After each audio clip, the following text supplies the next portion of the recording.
Mais comme j'ai dit tout à l'heure, il faut attaquer le mal. Il ne faut pas avoir peur d'attaquer ce point-là, parce que sinon, ce point-là risque d'avoir raison de toi. Il faut, ce qui menace d'abord directement le couple, c'est l'infidélité. C'est pour ça que, à cause de la gravité, parce que l'infidélité étant directement à l'encontre de l'engagement même que l'on prend, que ce soit devant Dieu, devant les hommes, même devant le maire, parce que ce point-là est mis en exergue, d'être fidèle. Donc, quand on parle déjà, l'infidélité, c'est la menace directe du couple. Cette infidélité, c'est ce que l'ennemi recherche. C'est cette infidélité qu'il faut pointer. Il faut que tu le dénonces.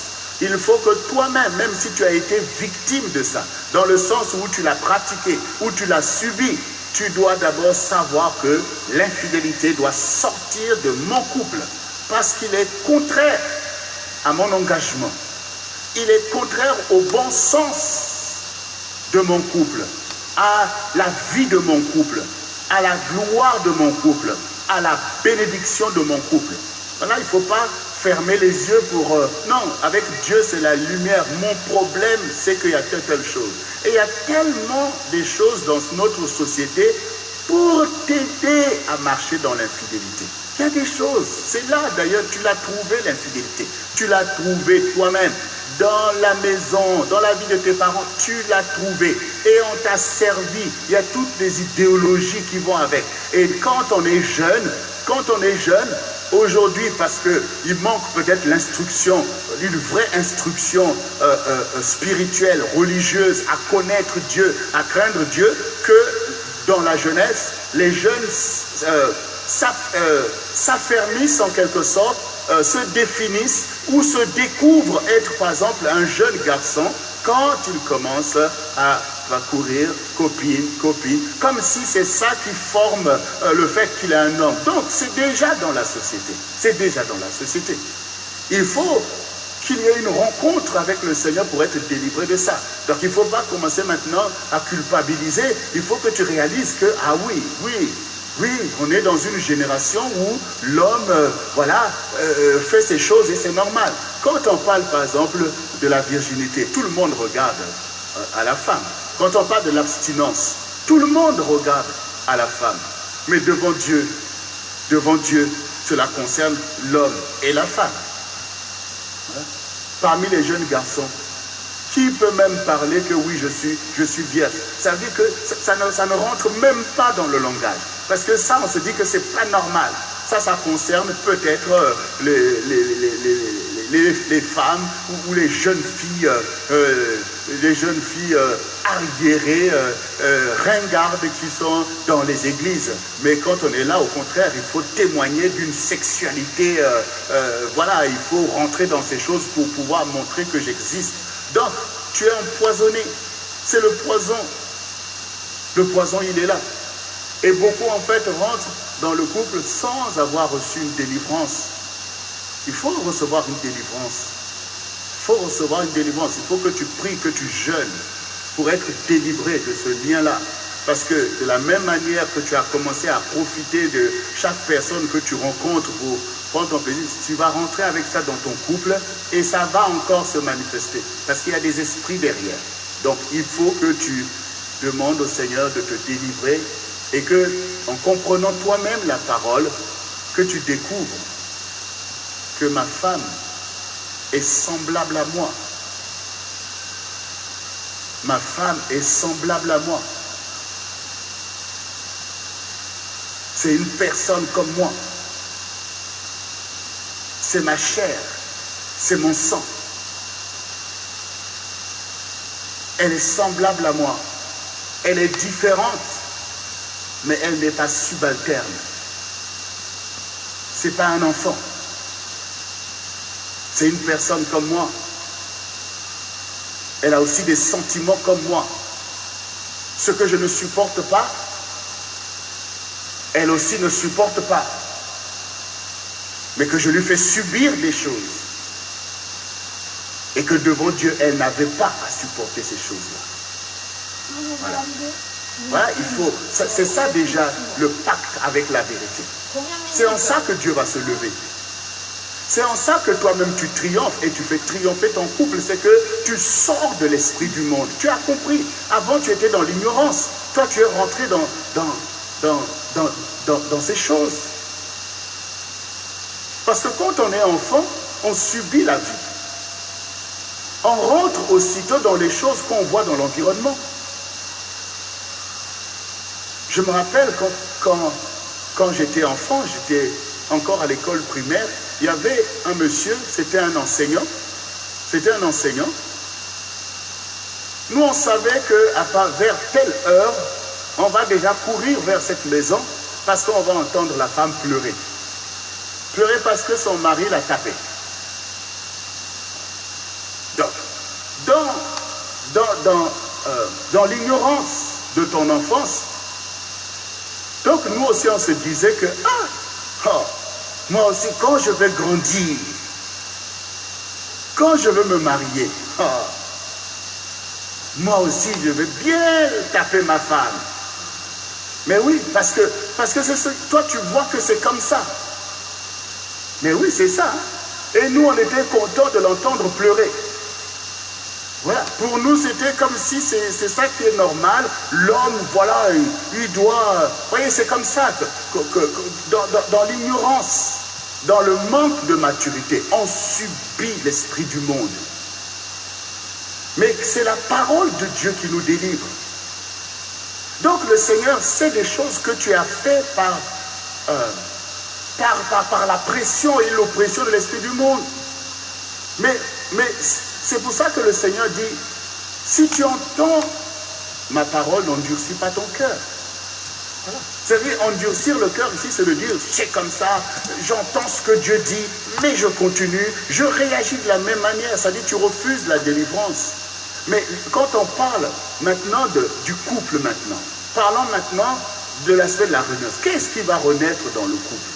Voilà. Parce que si maintenant, je me contente maintenant de vous dire, voilà, arrêtez de faire le mal, faites-vous du bien, parce que c'est pas bien de faire tout ce que vous faites, toute telle chose. Bon, vous allez peut-être manifester un peu de la bonne volonté, mais rapidement, les mauvaises choses vont revenir. Parce que comme disait Pasteur Jocelyne, il s'agit déjà pour moi de recevoir les clés. Là maintenant, on parle de renaissance. Qu'est-ce qui va renaître au milieu de vous? Qu'est-ce qui est mort au milieu de vous? Voilà. Qu'est-ce qui est mort au milieu de vous? Puisque vous-même, vous êtes toujours vivant, malgré que vous souffrez. Malgré que vous êtes dans tous les états. Mais ce qui est mort, en quelque sorte, ou ce qui a été occulté par vos caractères et vos comportements, par l'injustice, par l'infidélité, c'est ce que vous avez reçu et qui vous a uni, en fait. Ce qui est la vraie identité de votre couple, c'est-à-dire l'amour. C'est l'amour qui est occulté. C'est l'amour qui a été mis de côté. Et donc c'est l'amour qui doit renaître. C'est l'amour qui doit renaître. Parce que ce n'est pas des raisonnements, ce n'est pas des bonnes attitudes, tout simplement. Voilà, c'est pour dire que non, c'est l'amour qui doit renaître. Parce que c'est l'amour qui a manqué. C'est l'amour qui a été attaqué. C'est l'amour. C'est l'amour qui a été attaqué. Parce que quand le cœur est brisé, quand l'amertume est là, seul l'amour peut guérir ton cœur. Seul l'amour peut redonner l'envie d'aller de l'avant, de poursuivre le projet du couple. Seul l'amour peut redonner la vie. Voilà. Le raisonnement ne suffit pas. Même le fait de s'abstenir de faire le mal ne suffit pas. Il faut que l'amour renaisse. Voilà. Il faut que l'amour renaisse. Voilà. L'infidélité vient contre l'amour. Il vient contre l'amour. Vous savez, quand vous êtes dans une famille, avec vos frères et vos sœurs, quand vous avez des conflits, vous restez néanmoins membres d'une même famille. Souvent, on choisit de ne pas se parler, mais vous êtes dans la même famille. Parce que vous vous êtes découverts, vous avez le lien familial qui vous unit, le lien de sang. Donc, vous êtes là. Parfois, une famille en danger, une famille en conflit. Mais c'est toujours la famille. Parce que vous êtes unis par les liens de sang, vous êtes la famille, que vous le vouliez ou non. Mais quand on est marié, à la base, on n'était pas de la même famille. Chacun avait sa vie. Mais on s'est marié. Maintenant, on a eu des difficultés qui nous poussent parfois à nous détourner, à ne pas parler, et puis on est là dans la même maison, comme si on est obligé d'être là, comme des frères et des sœurs qui n'ont pas choisi d'être ensemble. Mais quand on accepte une telle position, et qu'on renonce à l'amour qui nous unit, c'est pour ça que dans les gens du monde, ils vont te dire, mais divorcez. Divorcez, puisque ils voient que vous n'avez plus d'amour. Et qui vous forcent à rester ensemble. Et quand vous allez chercher des conseils là-bas, ils vont vous dire tout simplement divorcer, parce qu'ils vont regarder. Mais ils regardent, ils voient qu'il n'y a plus rien, il n'y a pas le feu qui permet à deux personnes qui sortent chacun de son propre gré et qui se mettent ensemble. Donc ça veut dire que le lien conjugal est anéanti. Parce qu'eux n'ont pas le pouvoir de vous conseiller à la renaissance de l'amour. Parce que pour eux, l'amour est mort fatalement, il n'y a plus rien. Or, le Seigneur lui-même, il dit qu'il n'éteindra pas le lumignon qui fume encore. Le lumignon qui fume encore. C'est-à-dire que vos raisonnements, vos colères, vos coups d'éclat, mais l'amour, il est là en fait, enfoui, parce que l'amour ne périt jamais. L'amour est enfoui. C'est pour ça qu'il y a le lumignon. On voit un peu de fumée, on dit, il y a du feu là. Il y a du feu. Voilà. Il y a du feu.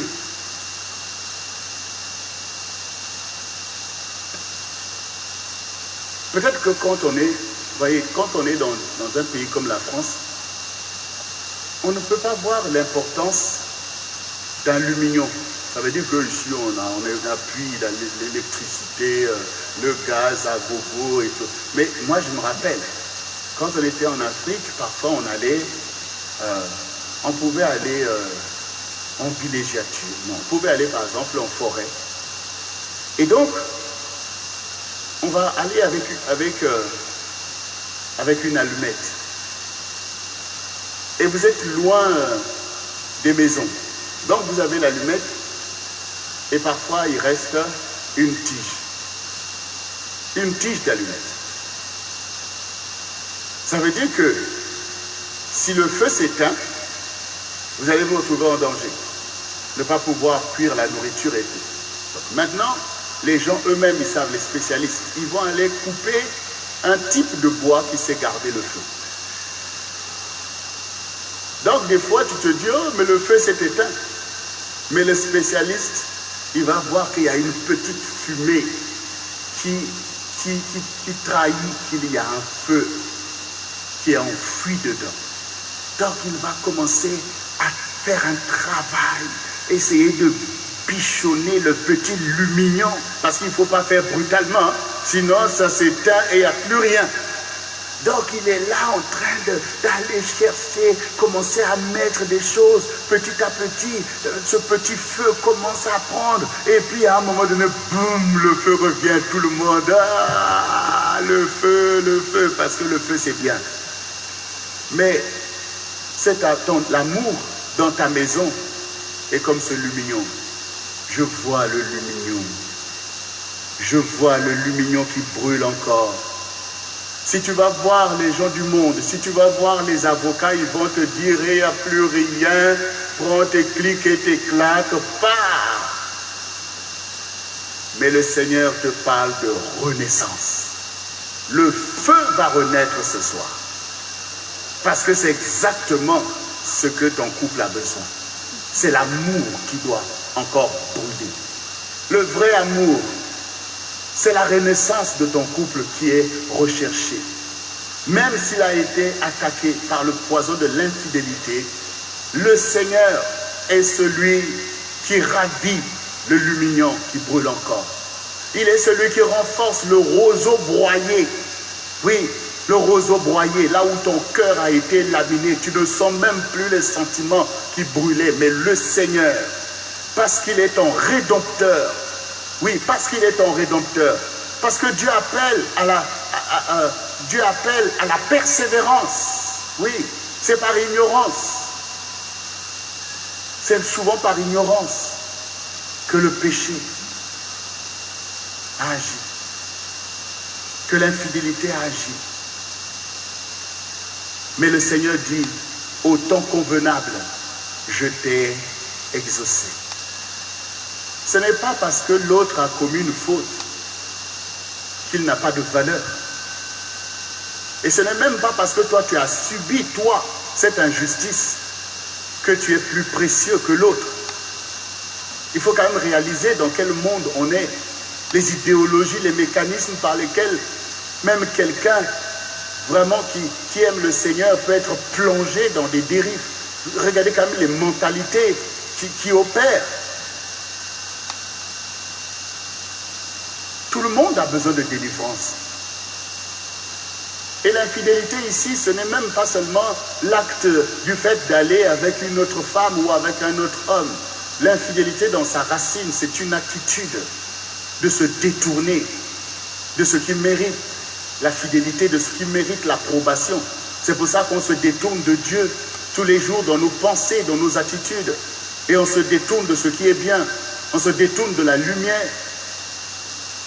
On se détourne de la lumière. La fidélité implique beaucoup de choses dans le couple. Tout ce qu'on entend, l'attitude de l'un et de l'autre. La fidélité implique le respect que tu dois à ton mari. Oui, l'honneur que tu dois à ta femme, comme on a entendu tout à l'heure. Et toutes ces choses font défaut, font le lit à l'infidélité dont on parle ici. Mais oui. Donc c'est un problème aussi qu'il faut prendre tous les deux à cœur pour dire Seigneur, délivre-nous. On renonce à ce poison de l'ennemi. Ça a ce lien, c'est un lien ancestral. Oui. C'est un lien ancestral. Si toi tu ne perçois pas les choses de cette façon, non, ce sont des liens. Ce sont des liens générationnels qui méritent que tu en sois délivré et que tu puisses recevoir l'enseignement du Seigneur qui te parle ici d'être fidèle à la femme de ta jeunesse, à la compagne de ton alliance. Il y a une alliance. Et nous voyons dans le livre d'Apocalypse, Apocalypse 13, verset 4, où le Seigneur dit que le lit conjugal soit exempt de toute souillure, car Dieu jugera les adultères. Donc Dieu veut montrer que c'est grave ce sujet-là. Et il dit que c'est à cause de la dureté de votre cœur aussi que Moïse vous a donné ce précepte, en vertu duquel on pouvait divorcer par infidélité.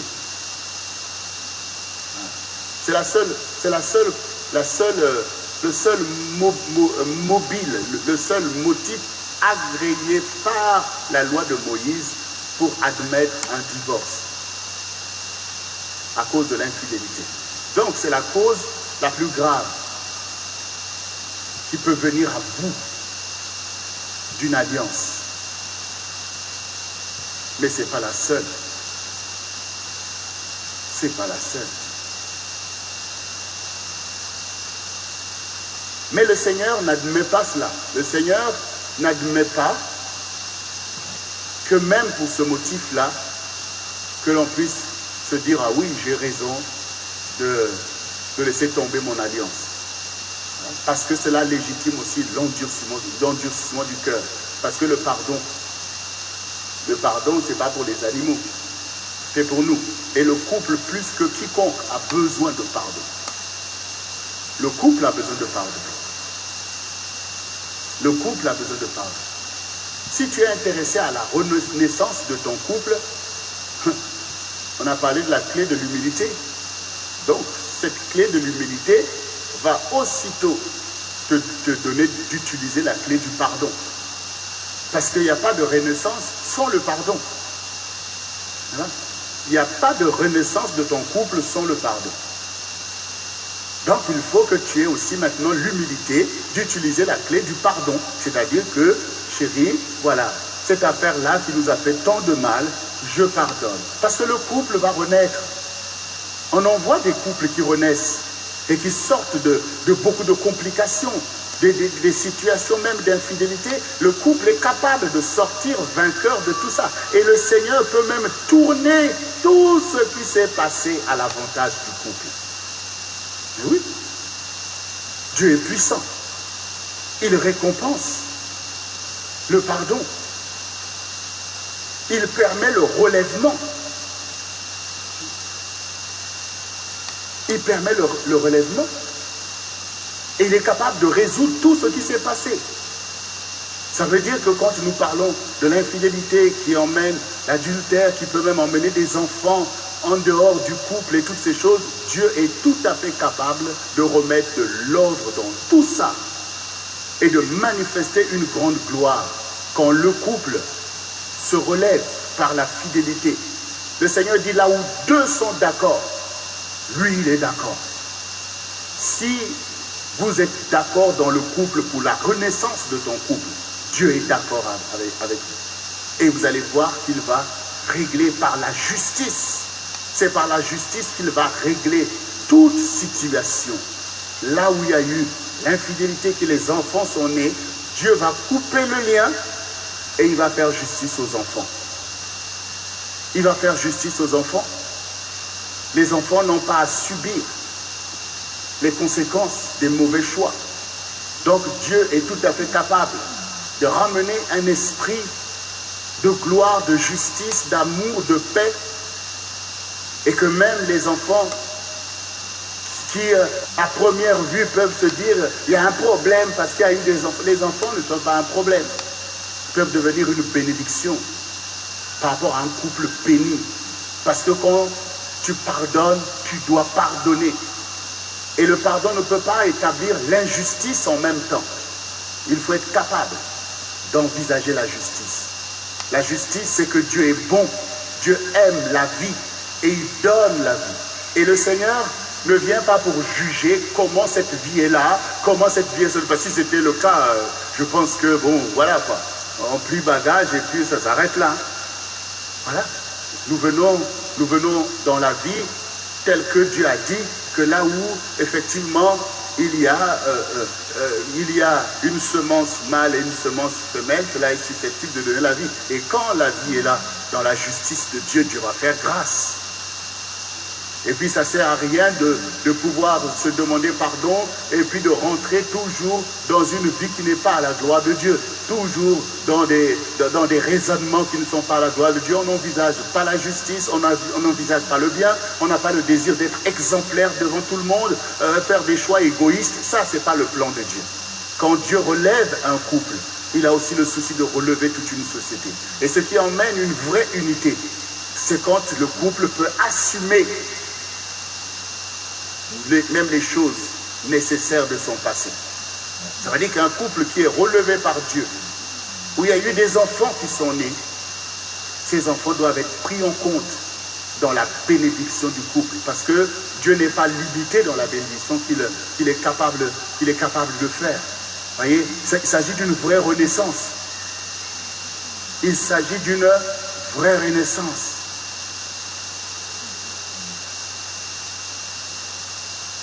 Donc le pardon doit intervenir. Parce que quand maintenant dans le couple, l'un a été victime de cette infidélité, oui, ça s'est vu, ça s'est su. Alors, comment un couple peut se relever si l'autre est dans la culpabilité? Il y a un double danger. Le premier danger, c'est que celui qui a été victime de l'infidélité de l'autre puisse en fait mettre le voile sur tous ses propres péchés pour dire moi je suis un saint ou une sainte. Moi je n'ai pas péché. C'est lui le pécheur. Dieu t'a dit ça? Toi aussi tu as peut-être commis des choses qui ont menacé ton propre couple. Donc l'humilité va t'aider aussi. Et puis tu n'as aucun avantage de faire de l'autre le coupable éternel. Comment l'épanouissement du couple peut revenir s'il n'y a pas un vrai pardon que tu adresses à l'autre? Que tu dises toi aussi comme Jésus, chéri, je te pardonne car tu ne savais pas ce que tu faisais. Il y en a qui me disent, mais pasteur, là c'est un gros, qui ne savait pas ce qu'il faisait. Mais ce n'est pas moi qui ai dit cette parole. Hein. Quand le Seigneur dit, Père, pardonne-leur, car ils ne savent, vous croyez qu'il n'y a pas l'adultère dans toutes ces choses-là que Jésus demande de pardonner aux hommes? Ce n'est pas moi qui dis cette parole. Mais est-ce que tu poursuis l'intérêt de ton couple? Ce qui importe, c'est que ton couple d'abord s'en sorte. Alors, parlons maintenant des conséquences, la nécessité du pardon. Il y a une vraie nécessité. Il n'y a pas longtemps, nous avons tous assisté dans les médias à une histoire d'infidélité qui a touché l'homme le plus puissant du monde aux yeux de tous. C'était qui cet homme le plus puissant du monde? C'est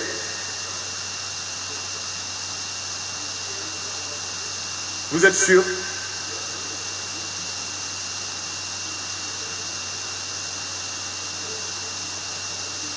Mais bien sûr que c'est Bill Clinton. Pourquoi vous me parlez de DSK? Je vous parle de Bill Clinton. On a vu cette affaire de Monica Lewinsky et que c'est sorti et que c'est passé dans les médias, dans toutes sortes de choses. Si maintenant Hillary Clinton avait réagi en disant « Oh, ça je ne peux pas accepter, c'est inacceptable, tu as fait ça, tu m'as fait honte, tu m'as trahi, tu as fait ceci, je divorce. » Beaucoup n'allaient pas la condamner. Elle dit que la raison, elle aurait divorcé.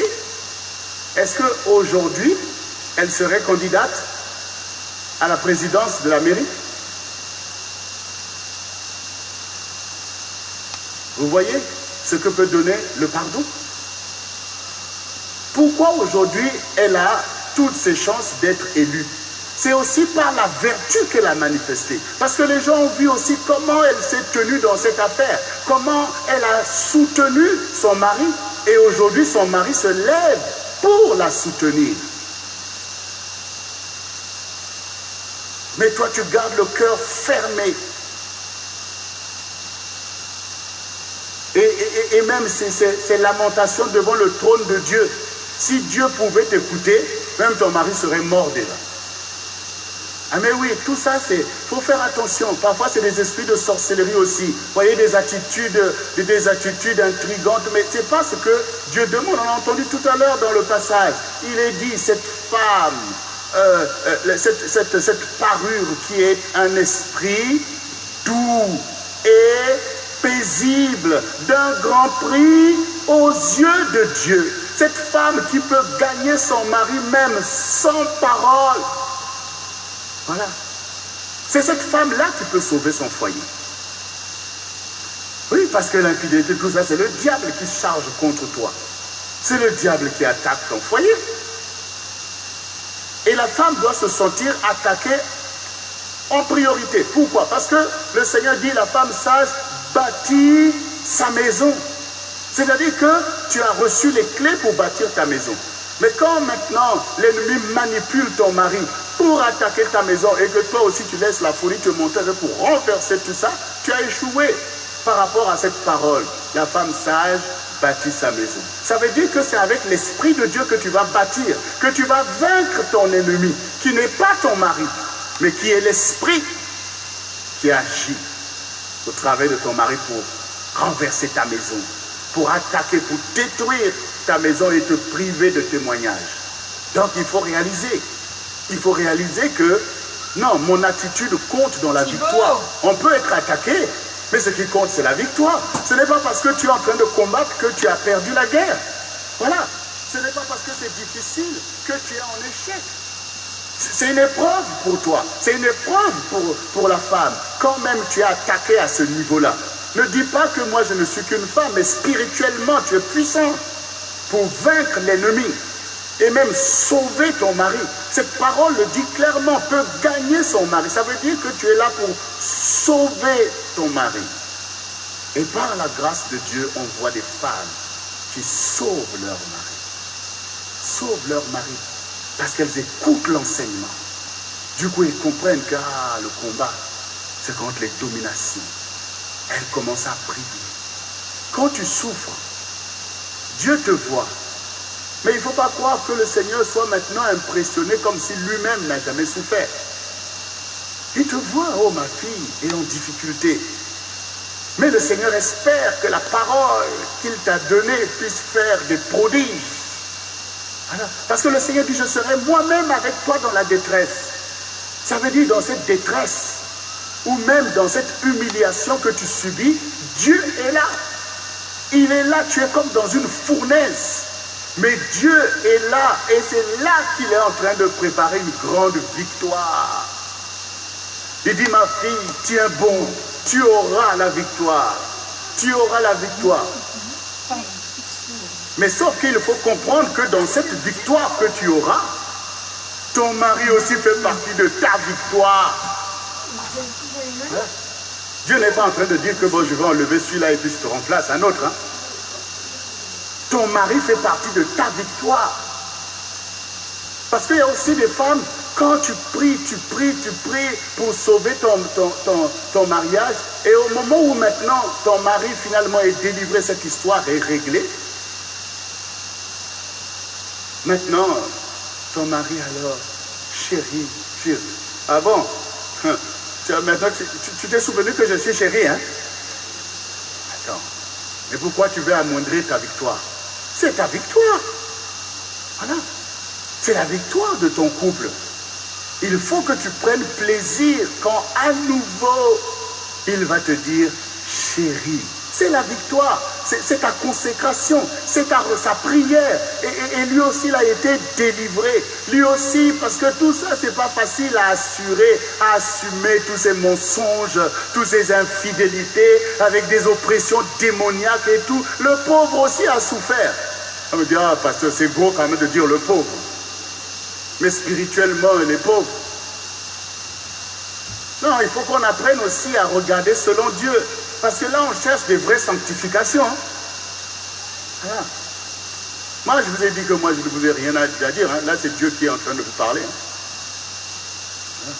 Parce que sinon, on revient au raisonnement humain. Non. Il faut que tu prennes plaisir en la restauration de ton couple. Oh, béni sois-tu, Seigneur, tu as sauvé mon couple. C'est là même quand ton cœur aussi était blessé. C'est jusqu'à ce que tu sentes vraiment même comme une colère monter vis-à-vis de ton mari, que tu commences à voir comme rien du tout. Quand le Seigneur te délivre, sois délivré de tout ça. Reviens à la vision de ton mari, tel que tu l'avais vu, tel que tu l'avais épousé. Reviens dans cette vision, c'est ça qui est bien aux yeux de Dieu. Et c'est cet amour-là que Dieu va restaurer. C'est cet amour qui va reprendre les flammes. Donc ne sois pas étonné que maintenant, ils viennent avec peut-être des fleurs comme autrefois. Ne t'étonne pas que maintenant, ils t'invitent pour le dîner. Ne t'étonne pas. Ah oui, parce que cette histoire, c'est très important, les sœurs qui ont pu traverser des moments difficiles avec leur mari pour ce problème d'infidélité, parce que je peux vous dire que le diable, quand tu souffres, si tu n'as pas Dieu, si tu n'es pas gardé par la parole de Dieu, le diable vient te mettre tellement de choses que maintenant, quand ton mari va te faire la surprise et il t'emmène le soir comme ça dans un dîner, voilà, on est là, le gars, il a déjà tout préparé. Donc il dit, maître, il suffit qu'il claque les doigts, on vient servir des plats. C'est bon. Hein? Et puis, la sœur est là, et puis à un moment donné, commence à regarder l'environnement, commence à regarder. C'est ici que tu venais avec elle, hein?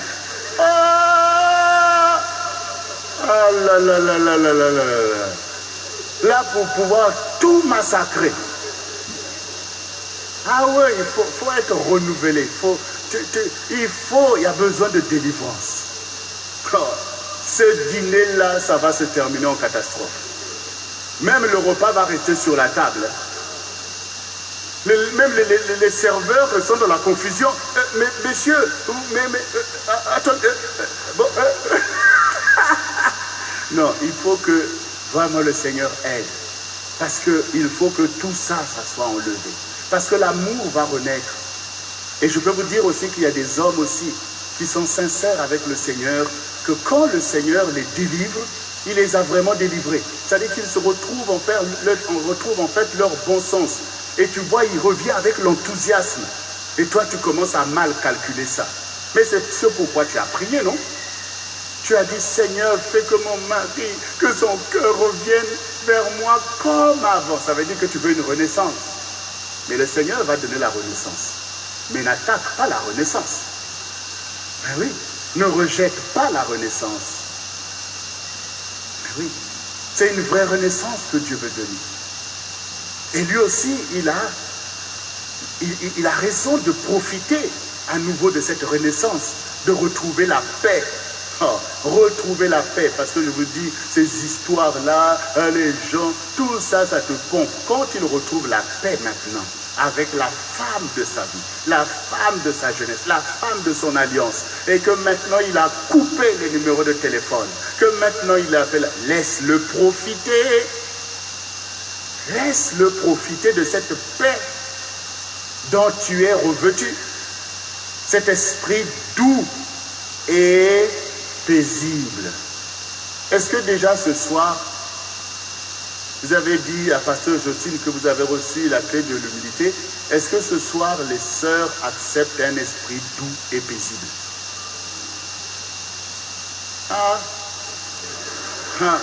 Un esprit doux et paisible. Oh, mais ça, pour vos maris, c'est vraiment le kiff. Un esprit doux et paisible. Oui, les femmes dans l'église ont besoin d'être délivrées. Parce qu'il y en a beaucoup qui sont tourmentées. Mais oui, tourmentées par l'oppression, par des choses que tu as vécues, que tu as subies, mais des esprits familiers. Il y a beaucoup de choses qui viennent attaquer la femme. Et le diable fait de la femme, en fait, son ennemi numéro 1. Il faut quand même le réaliser. Il y a eu une inimitié entre la femme et le serpent. C'est ce que Dieu a déclaré dans le jardin d'Éden. Parce qu'avant, ils étaient complices. Et Dieu a dit, désormais, il y aura inimitié entre toi et la femme. Donc, il y a une guerre. Et tout ce que le diable peut utiliser pour te charger, il va le faire. Tu as besoin d'être délivré. Et ce qui te délivre, c'est cet esprit doux et paisible. Ça veut dire que l'Éternel va te protéger. Et cet esprit doux et paisible va aussi être quelque chose qui va agir pour délivrer ton mari. Quand un homme est dans ses mauvaises voies, ou même dans l'infidélité, à ce moment-là, il préfère avoir une femme tourmentée. Oh, je vous dis, ça c'est les clés que je donne aux sœurs. Ouvrez bien les oreilles, les sœurs.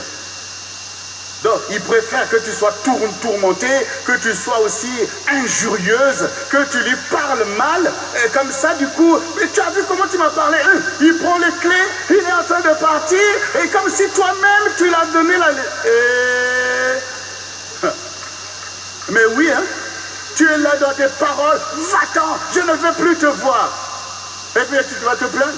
Non. Mais c'est beaucoup plus difficile pour cet homme manipulé de faire ces choses devant une femme qui a un esprit doux et paisible. Ça ne va peut-être pas l'empêcher de faire, mais je peux te dire que quand il va partir, il aura la révélation de sa propre méchanceté. Mais oui, hein. Mais quand toi tu réagis comme ça, le diable lui dit, mais tu as raison de faire tout ça. Regarde-toi, mais tu as vu la femme que tu as? Regarde comment tu... Mais non, les sœurs, vous êtes délivrés par la vertu. La vertu, c'est votre arme fatale. Mais oui, ton mari, quand il part, il dit, ah Seigneur, c'est vraiment méchant, quoi. Une femme comme ça, douce et paisible. Même quand je rentre à 1h du matin, elle entend que je rentre, elle sort de la chambre. Chérie, tu es rentrée, je vais te réchauffer le repas. Ah, vraiment? Non, mais ça vraiment, ça fout la poisse. Là, le gars, il est obligé de voir toute sa méchanceté. Après, il commence à inventer des histoires. Oh, chérie, je suis rentré. Ah, vraiment, j'étais fatigué, j'ai failli faire un accident. Ah, pauvre. Oh, chérie, vraiment, désolé, chérie, on va prier. Seigneur, protège mon mari. Mais ça travaille quand même. Franchement. Et l'autre avantage, quand toi tu gardes cet esprit doux et paisible, quand il te trompe, va aller rencontrer, je ne sais pas, dehors, la reine Pokou ou je ne sais pas qui là-bas. Mais c'est là-bas qu'il voit ta vraie valeur. C'est là-bas. Parce que là-bas, ça ne blague pas. Là-bas, ça ne blague pas. Mais si maintenant, il voit ce que fait la reine Pokou et dit c'est comparable à ce que fait ma femme, là c'est pas bon. Là, c'est pas bon. Et le Seigneur va travailler avec la femme. Le Seigneur va aider la femme. Le Seigneur va bénir la femme. Regardez vous-même. Regardez vous-même l'histoire d'Esther. Regardez. Esther a triomphé. Parce qu'elle a compris que je ne peux pas aller m'affronter avec le roi. Va-t-il à faire? Et on sait ce qui est arrivé. Mais moi, je vais invoquer le Seigneur. Le Seigneur va venir à bout de tous ces esprits impurs. Et Esther a désarmé tous les démons du roi Assyrus. Le roi Assyrus est devenu un bon roi par la vertu d'Esther. Dieu a une alliance avec vous, les sœurs, pour le succès de votre couple. Votre couple ne réussira pas sans votre relation avec Dieu.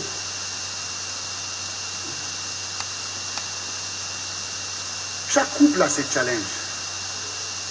Mais quels que soient les problèmes de ton couple, le succès que tu vas avoir, c'est aussi la marque de ta relation personnelle avec Dieu. Il n'est pas bon que l'homme soit seul. Je lui créerai une aide semblable à lui. Il n'y a que toi qui es semblable à ton mari.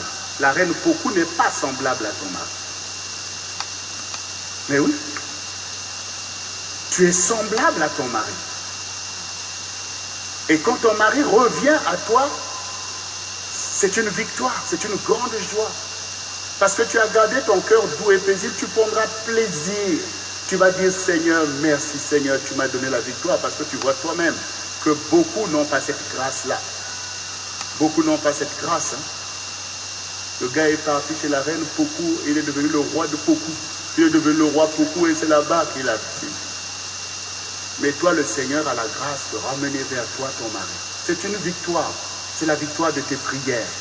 Alors le Seigneur est parfois étonné que tu n'as pas la joie. Le Seigneur est parfois étonné que tu gardes ton cœur fermé et tu commences à accuser ton mari de tous les maux. C'est pas bon. Parce que c'est ton mari. Et il faut que le couple renaisse. Il faut que l'amour revienne. Il faut que l'amour revienne fort dans le couple. Parce que c'est l'amour qui va renaître. C'est ce que le Seigneur appelle le premier amour. La renaissance, c'est la renaissance du premier amour. Cet amour fort pour lequel vous avez ébranlé toutes choses pour rentrer. Ce qui vous a aidé à relever le challenge, c'est cet amour-là qui renaît. Ce n'est pas tout d'un coup que vos problèmes ont disparu, c'est-à-dire les dettes, les problèmes financiers. Mais la force de l'amour va revenir. Et le couple va à nouveau se mobiliser pour régler ses vrais problèmes. Voilà. C'est l'amour qui va renaître ce soir. Et quand l'amour renaît, ce n'est pas peu de choses. Parce que nous le lisons tous dans 1 Corinthiens 13. L'amour peut tout. L'amour est fort. L'amour est riche. L'amour est prospère. Dieu est dans l'amour. L'amour, c'est ce qui vous donne la joie. Vous voyez, comme disait mon épouse, le bonheur conjugal. Ça veut dire que vous avez des problèmes, ou parfois vous n'avez pas d'argent, mais vous avez le bonheur. ça se voit. Vous avez le bonheur. Ça veut dire que quand tu es chez toi, voilà, tu es là, tu manges ta nourriture avec ta femme, même si les huissiers t'attendent à la porte. Tu es là, on sonne. C'est qui? Ce maître tel, maître tel, maître tel. Bon, qu'est-ce que vous me voulez? Mais il y a cette situation, vous n'avez pas payé. Bon, commande-moi de payer tout cela. Bon, là, on ne peut pas, parce que voilà nos entrées et tout. Bon, on va faire comme ça, on va faire comme ça. Dès que tu as fermé le dossier, oh chérie, chérie, vraiment Dieu est bon. Allons nous prier, allons nous louer, allons nous faire ceci. Pourquoi? Parce que tu as le bonheur. C'est ce que Dieu t'a donné. Le monde aura toujours ses dettes avec lui. Il aura toujours ses crises, ses huissiers, ses commandements de payer. Mais Dieu t'a donné cet amour dans ton cœur, dans ton âme. Et tu es là dans ces choses. C'est ça la force du couple. C'est ce bonheur inébranlable. C'est la part que Dieu t'a donnée. La part de la révélation. Qu'au milieu de toute la détresse de ce monde, pour lequel on peut même se dire, Seigneur, pourquoi tu nous laisses dans un monde comme celui-ci? Mais il te laisse pour que tu découvres et que tu connaisses cet amour éprouvé. Shadrach, Meshach, Abednego étaient dans la fournaise, mais Dieu était au milieu d'eux. Pour leur dire, les enfants, là vraiment vous avez combattu un combat fort. Là, quand vous allez sortir, ça va passer à un autre degré. Toutes mes promesses pour vous connaîtront leur accomplissement. Vous allez maintenant gérer Babylone. Ah, dans la fournaise. Mais oui, le Seigneur dit, je serai moi-même avec toi dans la fournaise. Alors, nous avons pris l'exemple là de l'infidélité, mais il y a plein d'autres problèmes qui laminent le couple. Des problèmes financiers. Voilà, des problèmes financiers.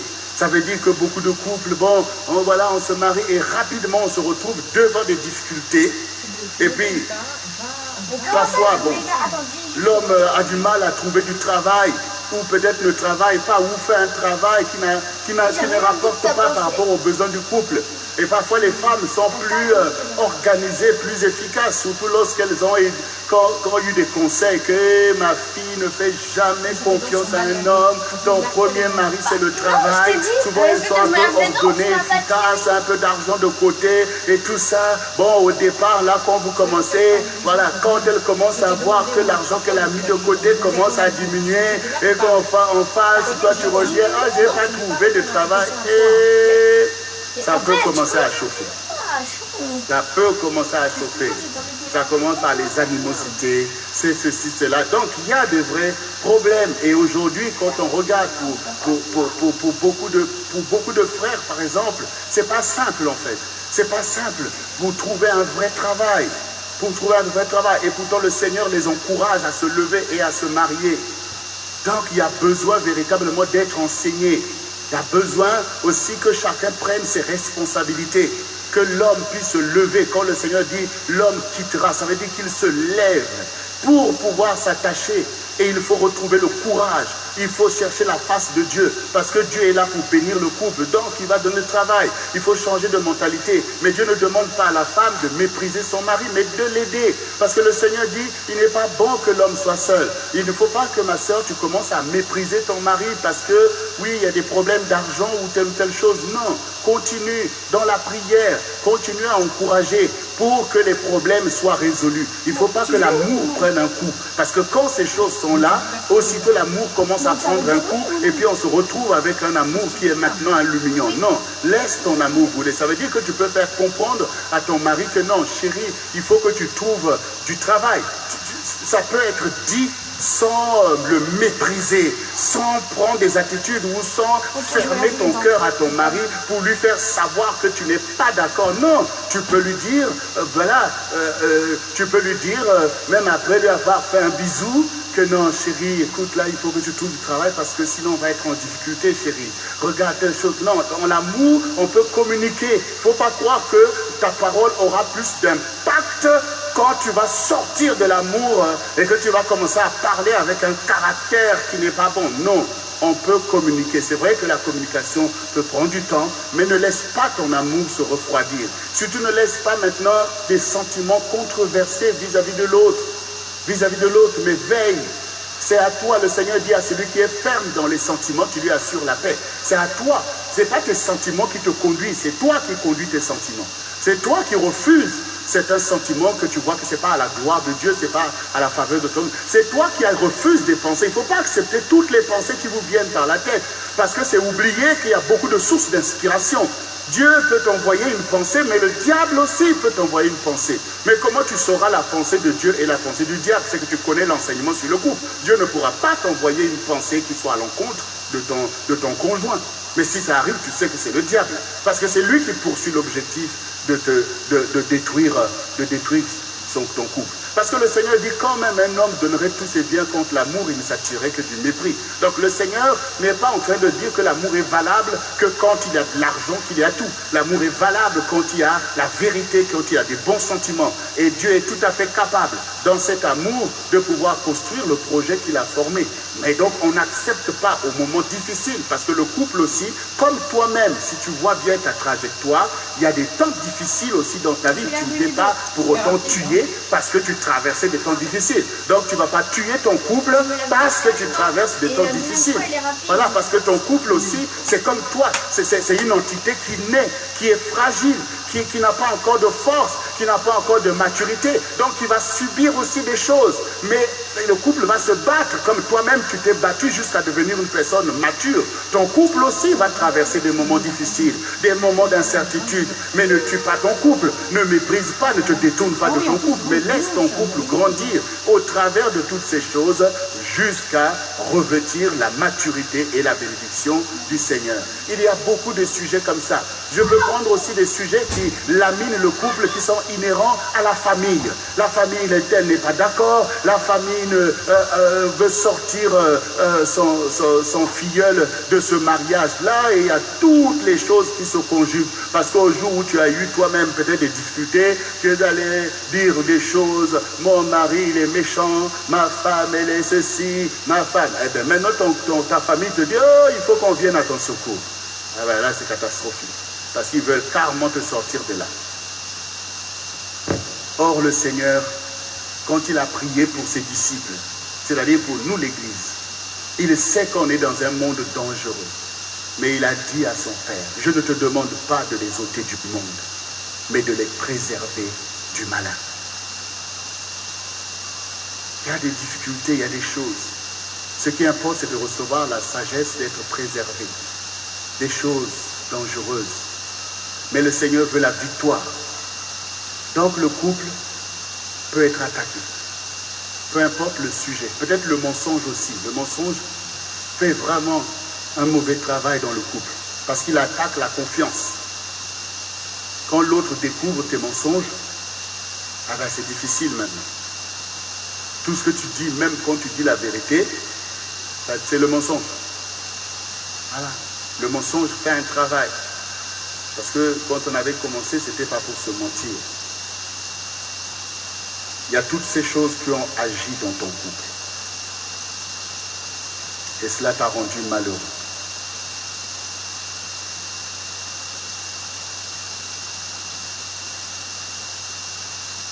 Il y a beaucoup de sœurs qui sont des servantes du Seigneur,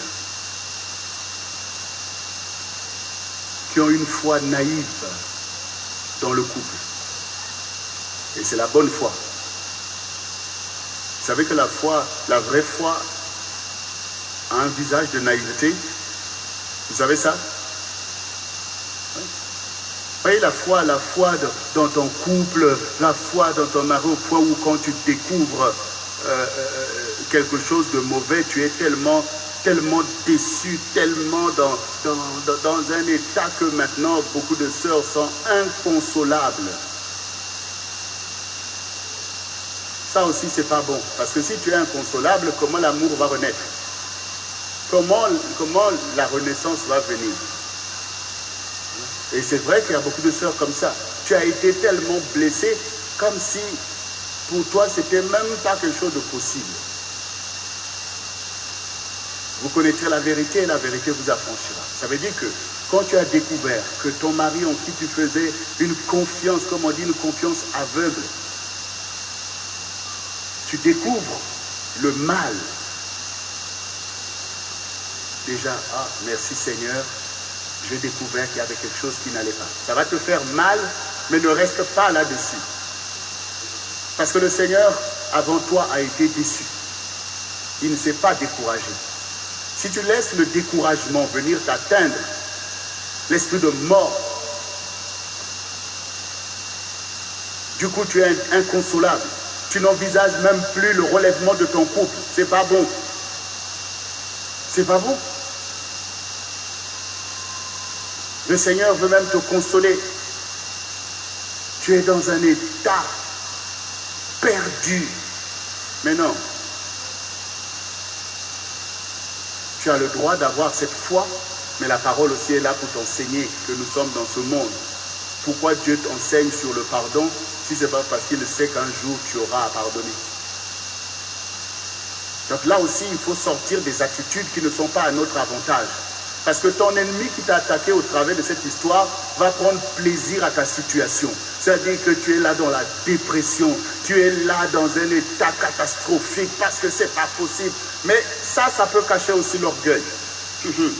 Ça peut cacher aussi l'orgueil. Ça veut dire que toi, là on a parlé de la reine Poku dehors, mais il ne faut pas que toi-même tu deviennes une reine Poku, que tu te voyais tellement de haut de l'affiche que tu ne penses pas que tu peux aussi subir des humiliations, que toi aussi quelque chose peut t'arriver. Et d'ailleurs, quand toi tu es inconsolable et que même tu es en colère, ce n'est pas seulement contre ton mari.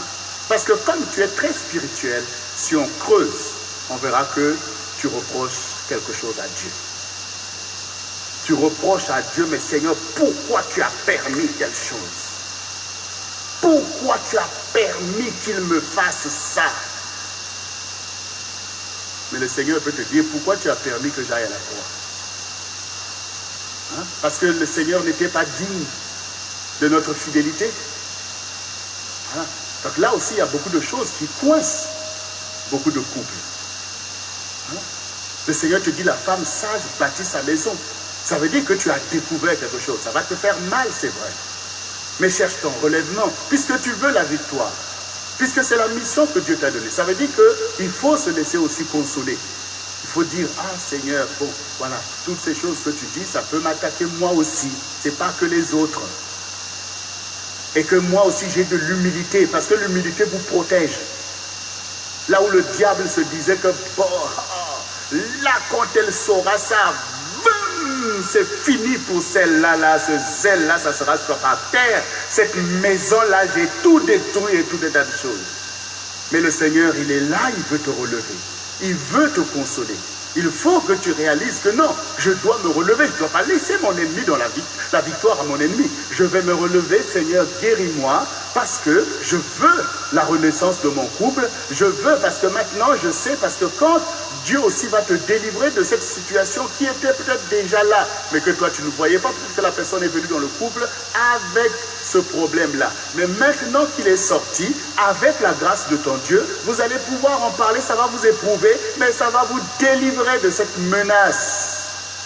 Un couple aussi délivré est plus sûr qu'un couple qui n'a peut-être pas encore traversé ça, mais qui a des failles, qui a des situations. Donc, l'épreuve, la consécration du couple, la sanctification vient aussi du fait que le Seigneur est tout à fait capable de t'accompagner dans tous les dangers que tu vas rencontrer. Il faut, ma sœur, que tu acceptes la consolation du Seigneur.